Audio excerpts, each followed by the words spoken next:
Vous écoutez Pause Santé, le podcast qui vous aide à rester en forme, à prendre soin de votre bien-être et de votre santé avec CCMO Mutuelle. Bonjour à tous et bienvenue dans Pause Santé, le podcast CCMO Mutuelle dédié à votre bien-être et à votre santé, qui sera consacré aujourd'hui à l'audition. Pour en parler, nous avons avec nous Sébastien Leroy, porte-parole de l'Association nationale de l'audition, ANA. Sébastien nous donne 5 conseils pour préserver la santé de nos oreilles et ainsi se sentir mieux. Nous sommes loin d'imaginer tout ce que nos oreilles nous apportent au quotidien en termes de santé et de qualité de relation avec les autres. Voici quelques conseils pour être au top grâce à vos oreilles dans votre quotidien. Vous stressez, vos oreilles également stressent. Et le stress affecte également notre audition ? Le son tout au long de la journée, c'est des sollicitations de vos petites cellules de l'oreille. Plus elles sont sollicitées, plus elles stressent et plus les informations sont difficilement décodables par votre cerveau. Alors, au quotidien, au cours de votre journée, on réduit la dose de son. D'accord. Et qu'en est-il du temps de récupération ?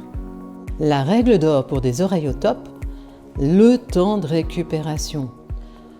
Temps d'exposition sonore, temps de récupération équivalent, de manière à ce que vos cellules de l'oreille retrouvent des équilibres.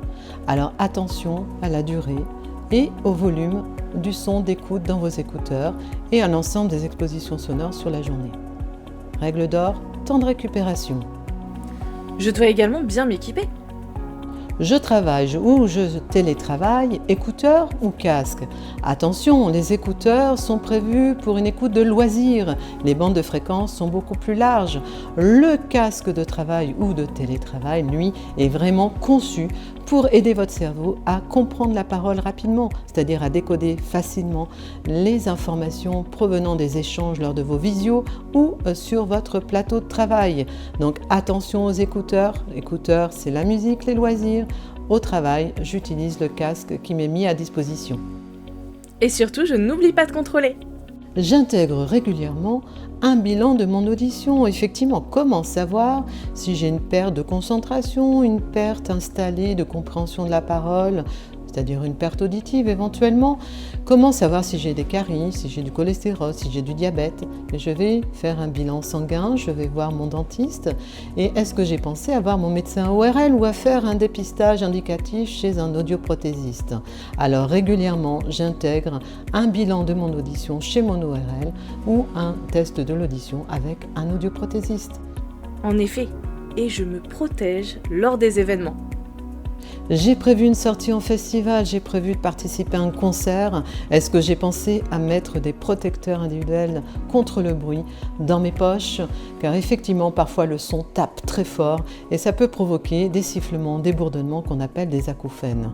Alors pour éviter ça, je porte les protecteurs individuels contre le bruit.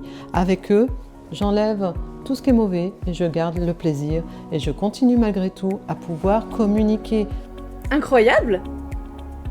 Eh bien Sébastien, avez-vous un dernier mot ?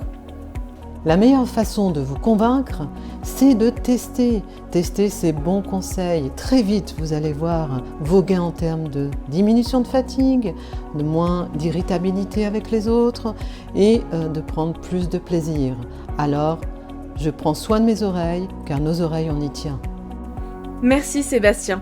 Et si vous voulez en savoir plus sur l'audition, n'hésitez pas à consulter le dossier santé complet sur notre site internet www.ccmo.fr.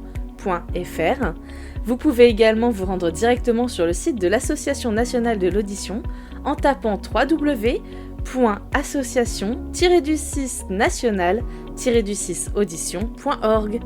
Merci de nous avoir écoutés, prenez soin de vous au quotidien, on se retrouve très vite pour un nouvel épisode. Ce programme vous a été présenté par CCMO Mutuelle, acteur santé citoyen. N'oubliez pas, ces conseils prévention ne remplacent pas l'avis de votre médecin.